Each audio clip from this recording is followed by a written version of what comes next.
সিমলা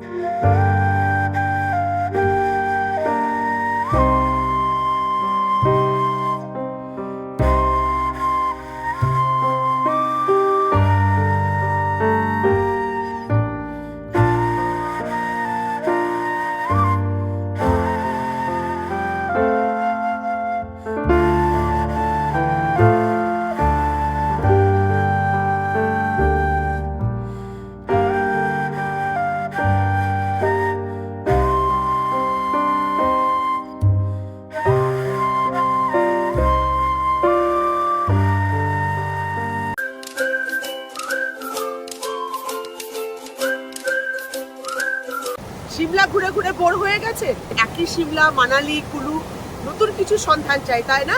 আর সেই নতুন কিছু সন্ধান নিয়ে চলে এসেছি এই ভিডিওটি নিয়ে, একদম নতুন অফবিট একটি জায়গা নিয়ে। আমরা বাঙালিরা তো এই জায়গাটিতে কখনো যাই না, অনেকে তো আবার নামই শোনেনি কোনো। একদম নতুন অফবিট একটি জায়গা, আর সেই জায়গাটি হলো জিভি। সিমলার খুব কাছে আছে এই জিভি। চারিদিকে নদী, আর তার মাঝখানে হচ্ছে সুন্দর ছোট্ট এই পাহাড়ি গ্রাম জিভি।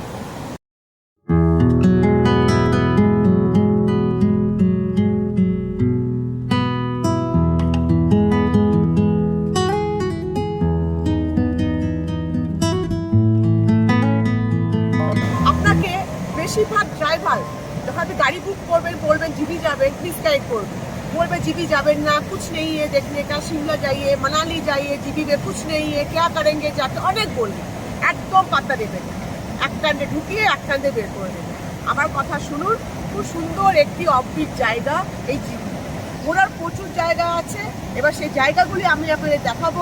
তাহলে চলুন আমরা একে একে দেখা শুরু করি যে জিভিতে কি কি দেখার আছে।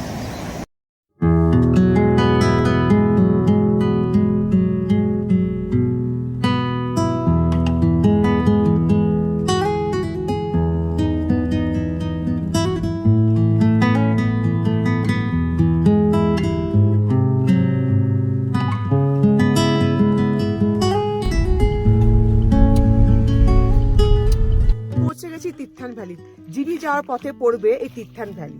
মনে হচ্ছে খুব সুন্দর একটি গ্রাম হবে, খুব বড় একটা ভ্যালি, দেখার মতো প্রচুর কিছু থাকবে। আপনার ইউটিউবেও দেখবেন, গুগলেও দেখবেন, কিন্তু কিচ্ছু নেই।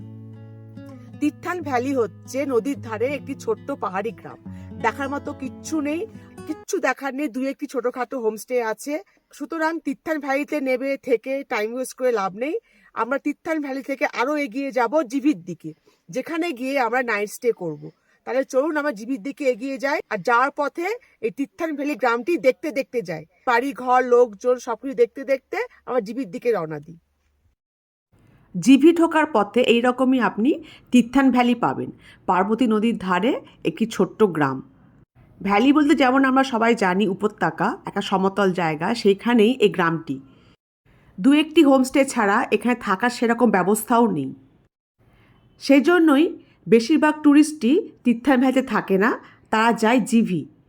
জিভি একদম পার্বতী নদীর ধারে ছোট্ট একটি পাহাড়ি গ্রাম, থাকারও অনেক ব্যবস্থা আছে।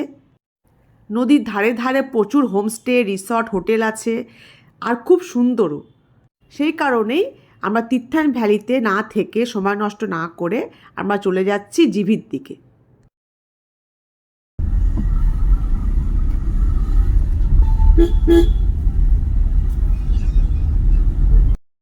পৌঁছে গেছি জিভি। যেমনটি বলেছিলাম, এখানে অনেক হোমস্টে, রিসর্ট, হোটেল আছে। আপনি আপনার পছন্দ মতো যে কোনো একটি চুজ করে রাত্রিটা থাকুন। পরের দিন থেকে আমরা ঘোরা শুরু করব। এখানে আপনি 1500 টাকা থেকে শুরু করে 3, 4, 5 সব রকমের হোটেল, রিসর্ট পাবেন, তাও আবার নদীর ধারে ধারে। আজকে আমাদের জিভিতে প্রথম দিন, অর্থাৎ ডে 1। জিভিতে প্রথমেই চলে এসেছি এখানকার বিখ্যাত একটি পাসে, ঝালরি পাসে। আপনারা নিশ্চয়ই নাম শুনেছেন ঝালরি পাস, আর সেখানেই চলে এসেছি জিভির প্রথম টুরিস্ট স্পটে। এখান থেকে 5 কিলোমিটার ট্রেকিং করে যেতে হবে। যেতে আপনার সময় লাগবে 1 থেকে 1.5 ঘন্টা, আর আসতেও সেরকম। তো মানে 3 ঘন্টা যাওয়া আসা নিয়ে এই ট্রেকিংটা আপনার পড়বে। 5 কিলোমিটার আপনাকে যেতে হবে পায়ে হেঁটে, যাওয়া আসা মিলে টোটাল 10 কিলোমিটার, যাওয়া 5 কিলোমিটার, আসা 5 কিলোমিটার। ট্রেকিংটা এখান থেকে শুরু করতে হবে। খুব ঠান্ডা, জ্যাকেট নিয়ে তারপরে উঠতে হবে, জ্যাকেট পরে তারপর যেতে হবে। কিন্তু ওপরে কিন্তু খুব ঠান্ডা, জ্যাকেট ট্যাকেট পরে কান টান ঢেকে ভালো করে প্রিকশন নিয়ে কিন্তু আমাদেরকে যেতে হবে, সেটা মাথায় রাখবেন। সঙ্গে জল, কিছু শুকনো খাবার নিয়ে কিন্তু ট্রেকিংয়ে উঠবে, অনেকটা ট্রেক করতে হবে। আর একটা কথা, যদি আপনার সম্ভব হয়, সম্ভব নাও হতে পারে সবসময়, একটু কর্পূর নিয়ে আসবেন। কর্পূর নিয়ে উঠলে কি, ব্রিদিং প্রবলেম হলে কর্পূরটা শুকলে ব্রিদিং প্রবলেমটা কেটে যায়। তো সেক্ষেত্রে যদি পারেন একটু বাড়ি থেকে কর্পূর নিয়ে আসবেন, সেটা আপনাকে ব্রিদিং প্রবলেমে কিন্তু হেল্প করবে। তাহলে চলুন আমরা ট্রেকিংটা শুরু করি। অনেকটা উপরে উঠতে হবে, দেরি করা যাবে না, এখান থেকে আরো জায়গা আছে ঘোরার। তাহলে চলুন আমরা ট্রেকিংটা শুরু করে দিই। খুব ঠান্ডা, কাঁপুনি দিচ্ছে, মুখ থেকে ধোঁয়া বেরোচ্ছে। এখানে বলছে 5 কিলোমিটার ট্রেকিং করে গিয়ে একটা লেক পাওয়া যাবে। 1 ঘন্টা ট্রেকিং করলে একটা ফোর্ট দেখতে পাওয়া যাবে। আর আরও 5 কিলোমিটার করলে নাকি একটা লেক দেখতে পাওয়া যাবে। এই ঝালরি পাসে এই ট্রেকিংটাই মেন হচ্ছে করার, আর কিছু নেই। গাড়ি যায় না, গাড়ি এসে এক জায়গায় থামিয়ে দেবে। খুব ঠান্ডা, অনেকটা উঁচুতে, অনেকটা হাইটে, কান নাক বন্ধ হয়ে যাচ্ছে, মুখ থেকে ধোঁয়া বেরোচ্ছে, খুবই ঠান্ডা। ট্রেকিংটা করতে হবে 5 কিলোমিটার হাঁটা, লম্বা ওয়াক, লম্বা হাঁটতে হবে।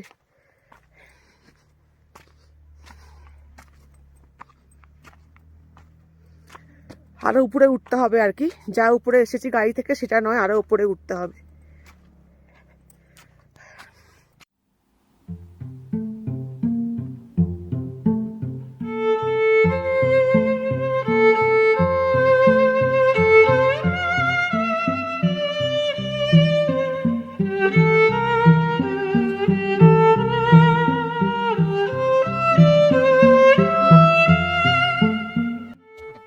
এইরকমই পাহাড়ের মাঝখান দিয়ে হাঁটতে হাঁটতে আমাদেরকে প্রায় 1 কিলোমিটার প্রথমে ট্রেকিং করতে হবে। 1 কিলোমিটার ট্রেকিং করার পরে আমরা পাবো একটি ফোর্ট, রঘুপুর ফোর্ট। মাঝে মাঝে বসে দাঁড়িয়ে রেস্ট নিয়ে আবার ট্রেকিং শুরু। কখনো বা চারিদিকে ধূসর পাহাড়, আবার কখনো সবুজ পাহাড়। চারিদিকের এই সব পাহাড়ের সুন্দর দৃশ্য দেখতে দেখতেই আর ট্রেকিং করে আমরা পৌঁছে গেছি রঘুপুর ফোর্টে। এটাই হচ্ছে রঘুপুর ফোর্ট।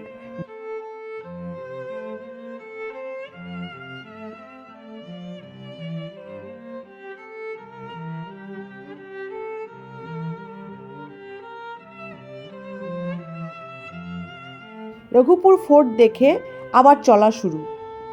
এখন আরও হাঁটতে হবে, আরও ট্রেকিং করতে হবে। এখনও প্রায় 3 কিলোমিটার বাকি। 3 কিলোমিটার ট্রেকিং করার পর আমরা পাবো একটা লেক।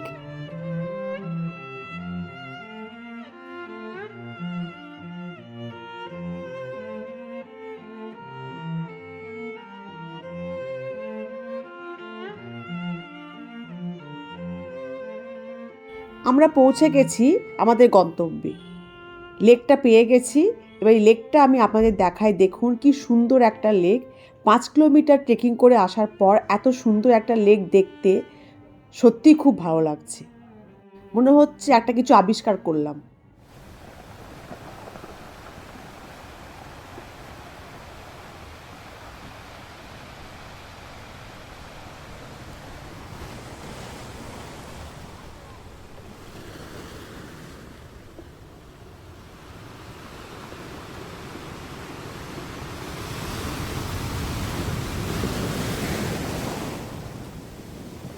ঝালরি পাসের এই পুরো ট্রেকিংটা করতে আপনার পুরো 1 দিন সময় লাগবে।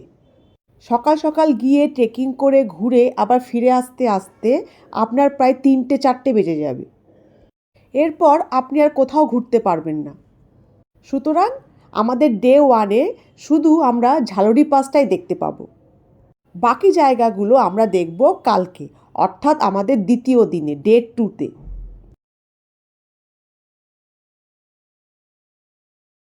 আজ দ্বিতীয় দিনে আমরা জিভির প্রধান দর্শনীয় স্থানগুলো দেখব।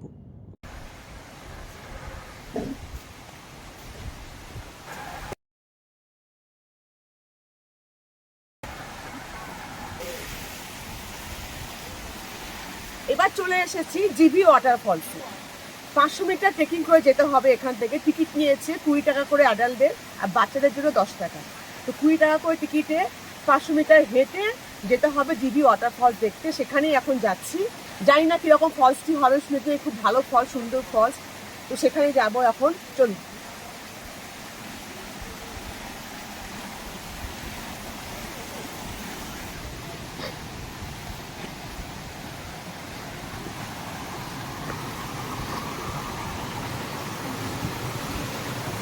ট্রেকিংটা খুব সুন্দর, শান্ত ঠান্ডা একটা জায়গা। আর মাঝখানে ব্রিজ করা, নিচ দিয়ে পাহাড়ি নদী বয়ে যাচ্ছে, ওপর ছোটো ছোটো ব্রিজ করা আছে। ব্রিজগুলো পেরিয়ে পেরিয়ে যেতে হচ্ছে। খুব সুন্দর ওয়াকিংটা, ভালো লাগছে। খুব ঠান্ডা, চিল একদম ছাওয়া জায়গাটা, এখন রোদ তো কিচ্ছু নেই, খুব ঠান্ডা। এটা মাথায় রেখে আসবে, টান টান ঢাকতে হবে। তো আর একটু যেতে হবে এগিয়ে, আসুন। দেখছেন সব ব্রিজ করে রাখা আছে, খুব সুন্দর, মানে ওয়াকিং এক্সপিরিয়েন্সটা খুব সুন্দর, কষ্ট হবে না হাঁটতে।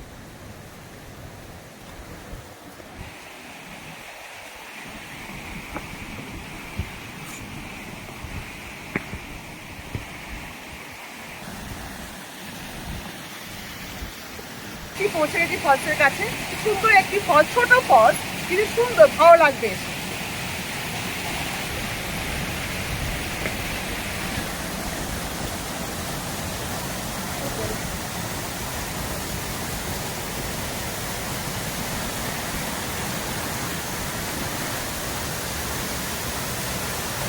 ছোট্ট ফল কিন্তু খুব সুন্দর, ভালো লাগবে।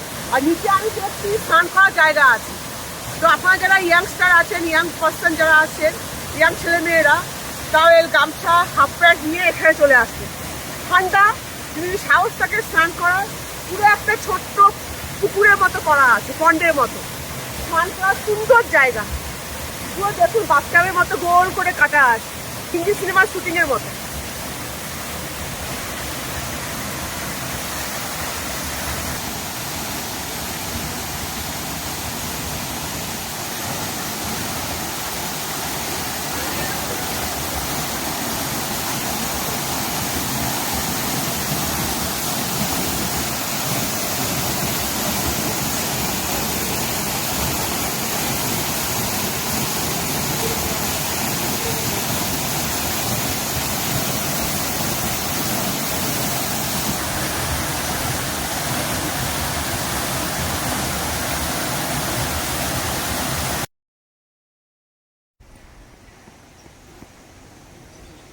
আমরা চলে এসেছি কুলিকাথান্ডি। প্রথমবার এসেছি, আপনারা প্রথমবার এসেছেন আমার মতো। তা চলুন নিচে গিয়ে দেখি, একটু ট্রেকিং করে যেতে হবে, চলুন।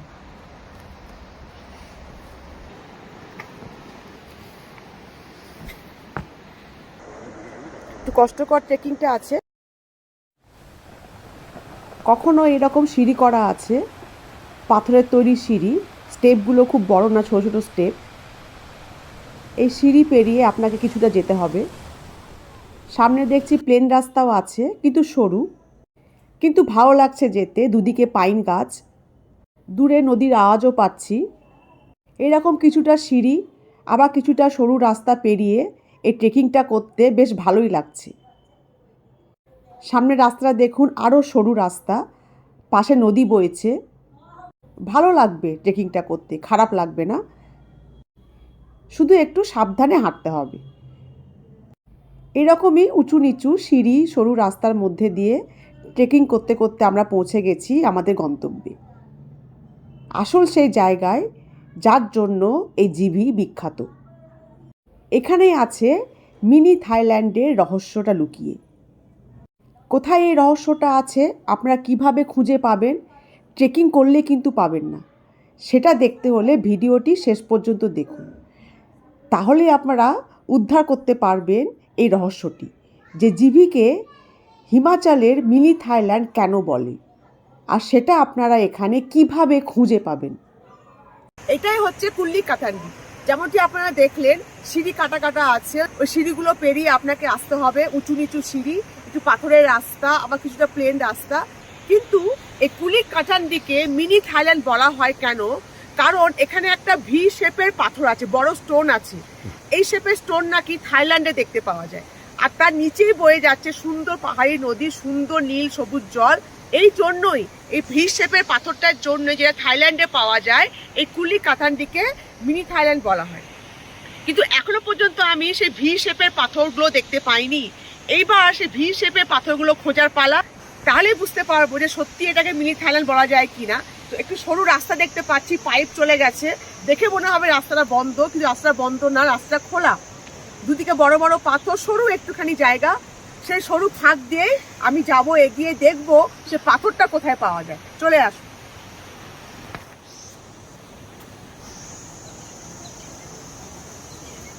এই যে পাইপ চলে যাচ্ছে, সরু রাস্তা, এই রাস্তা দিয়েই যাবো।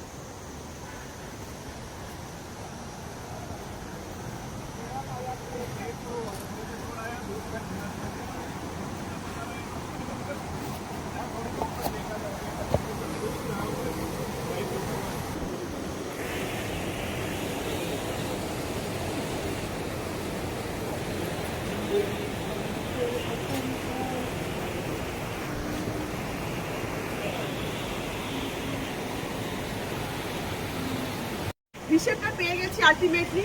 এটি দেখতে পাচ্ছেন ভি শেপটা, এটাই হচ্ছে এখানকার বিখ্যাত স্পট।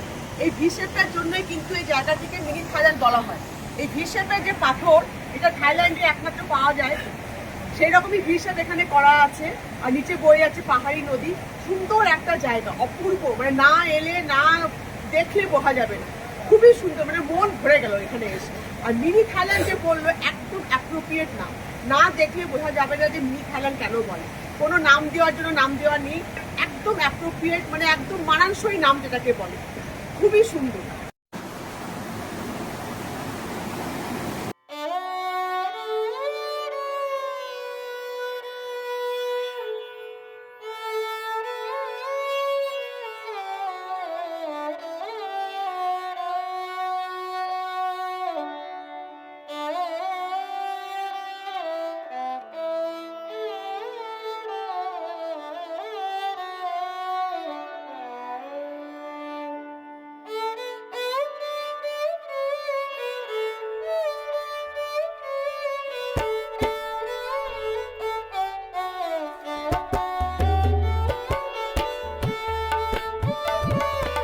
জিবির সুন্দর সুন্দর ঘোরার জায়গাগুলো তো আপনারা দেখে নিলেন, কিন্তু এখানে আসার সঠিক ট্যুর প্ল্যান কি হবে?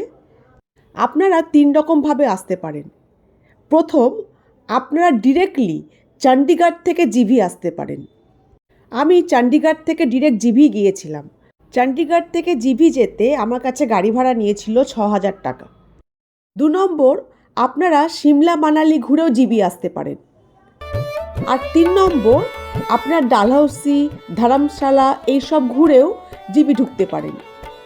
কোন জায়গা থেকে আপনি জিভি যাচ্ছেন তার উপর আপনার গাড়ি ভাড়াটা নির্ভর করবে। তাহলে আপনার নেক্সট হিমাচলের ট্রিপে এই মিনি থাইল্যান্ড অফ হিমাচল যেন অবশ্যই থাকে।